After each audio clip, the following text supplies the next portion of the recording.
Yeah, so I'm Anthony Firth. I'm Head of Marine and Coastal Heritage at Historic England, and thank you, for this opportunity to speak with you today.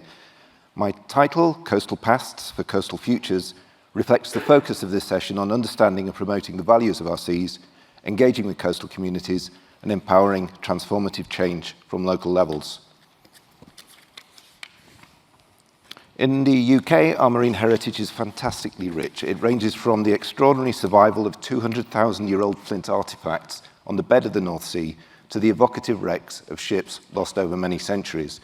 And across this vast range, marine heritage embodies the relationship between people and the sea over time, in the past, in the present, and for the future. Looking after this heritage is important for our own history and for that of the wider world. Marine heritage is a source of information and inspiration for research, and the stories we uncover prompt deep interest from the public in the media, online, and as volunteers. Conservation, research, and public engagement always go hand in hand, and this is reflected in our statutory duties as the government's advisor on heritage in England.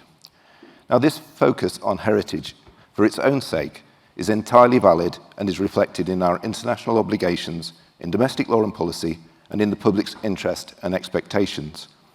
But heritage also delivers for other sectors and for other missions, especially as we face this threefold crisis in climate, biodiversity, and equity.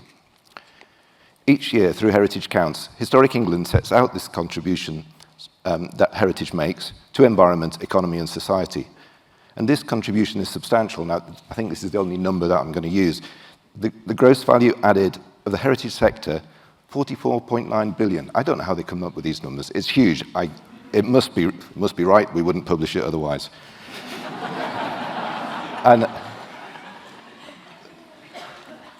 But the problem that we have is really heritage is probably making similarly substantive contributions to our coasts and seas, but it's difficult to know how much. Data on the value of marine heritage is diffuse and fragmented. We have at least a few indicators, however. So DEFRA's Ocean Literacy Survey in 2022 showed that visiting a coastal heritage site was the third most popular activity after walking and photography during visits to the marine environment. And the same survey found that most people visit the marine environment for leisure via coastal and seaside towns. So historic places and heritage assets like piers, promenades, and harbours are playing a fundamental role in access to blue space and its benefits. Heritage assets are also presenting opportunities for nature recovery. So Tim Baxter has recently shown how the biodiversity of historic stone-built structures is more akin to natural rock than to modern structures. And these are results borne out by initial work in Plymouth Sound by colleagues of both Mel and Sean at the University of Plymouth. And in deeper water, Jenny Hickman and colleagues have shown that wrecks act as de facto MPAs by offering physical protection from bottom-towed fishing gear. And interest is also growing in the biodiversity and ecosystem services of historic wrecks themselves in UK waters. Unfortunately, our ability to understand the value of marine heritage in itself and to wider environmental, economic, and social objectives is undermined by inconsistency in how we treat heritage as part of the environment. In marine planning, consenting, environmental assessment, and fisheries legislation, for example, heritage is integral to the marine environment. But heritage has little place in good environmental status in the UK Marine Strategy, in marine protected areas, or in the 2021 Environment Act. Importantly, these frameworks provide the main mechanisms for monitoring and evaluating the status, trajectory, and value of the marine environment. The contribution of marine heritage is currently omitted from these frameworks. The near invisibility of heritage in our evaluation of the marine environment contrasts with coastal communities' own interest and pride in their histories, identities, and places. Lack of quantitative and qualitative data inhibits decision-making and investment. Our coastal futures are better if heritage actively contributes to the quality of coastal places, to our understanding of change, and to public engagement in the future of our seas. But such futures are precluded by marine environmental frameworks that omit heritage. So in my remaining minutes, I'd like to flag some of the things we're doing with colleagues and partners to increase the visible contribution of marine heritage to wider priorities. This is only really a series of snapshots. We're doing quite a lot more besides, but please do get in touch if you'd like to hear more. So we're very pleased to be working with the Crown Estate through their Offshore Wind Evidence and Change programme to make heritage information much more accessible and reusable. The MDE Heritage Accelerator is going to integrate heritage data from marine development from the last 20 years into a common record, speeding the assessment of new development and informing spatial planning through the whole of seabed approach.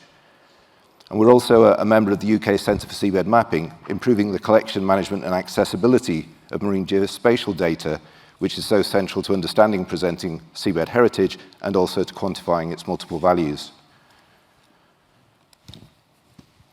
Between 2020 and 2024, our High Street Heritage Action Zones unlocked more than £140 million of private and public investment.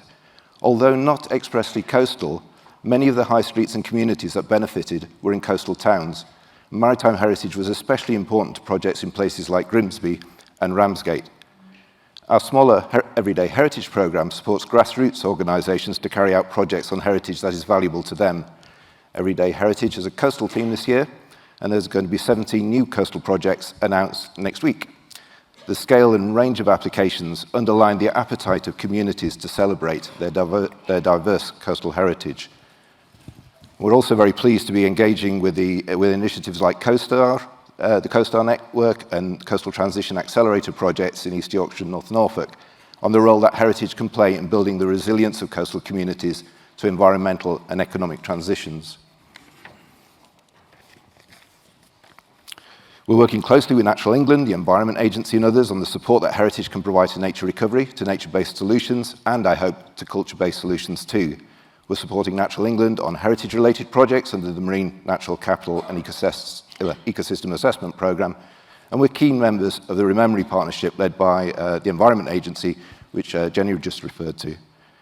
The joint statement on integrating the management of the natural and historic environment by our chair and the chairs of Natural England and the National Lottery Heritage Fund is an important milestone for this work. It is as relevant to the marine environment as it is on land. We're also supporting PhDs on the value of the natural and historic environment at Stirling and Edinburgh, and on the contribution of fishing heritage to future fisheries management at Heriot-Watt University and Exeter University. And both of those students are in the audience, so do ask them about their work if you bump into them. Emma mentioned the UN Ocean Decade. We strongly support the decade and its societal objectives, not least on an inspiring and engaging ocean.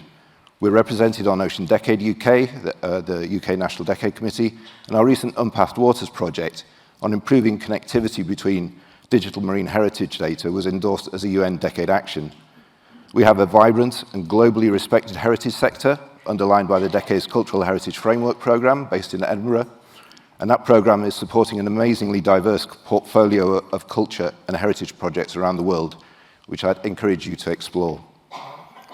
And although our own focus is distinctly domestic, we're very pleased to contribute to projects just over the border with French colleagues, for example, on the Operation Dynamo Rex off Dunkirk, and in distant oceans with the UK Antarctic Heritage Trust on the Conservation Management Plan for Shackleton's Endurance. And that's especially relevant to this venue, with Shackleton stuck up on the wall just outside. So to conclude, our marine and coastal heritage is a unique and valuable asset to pass on to our successors, but for the moment it is ours to look after and draw upon as best we can. Historic England is keen to place the relationship between people and the marine environment over time at the centre of approaches to transitions on climate, nature and equity. We are already bringing fresh perspectives to the importance of heritage in realising and increasing the environmental, social and economic values of our seas. And if we choose, we can actively mobilise our past to support coastal futures.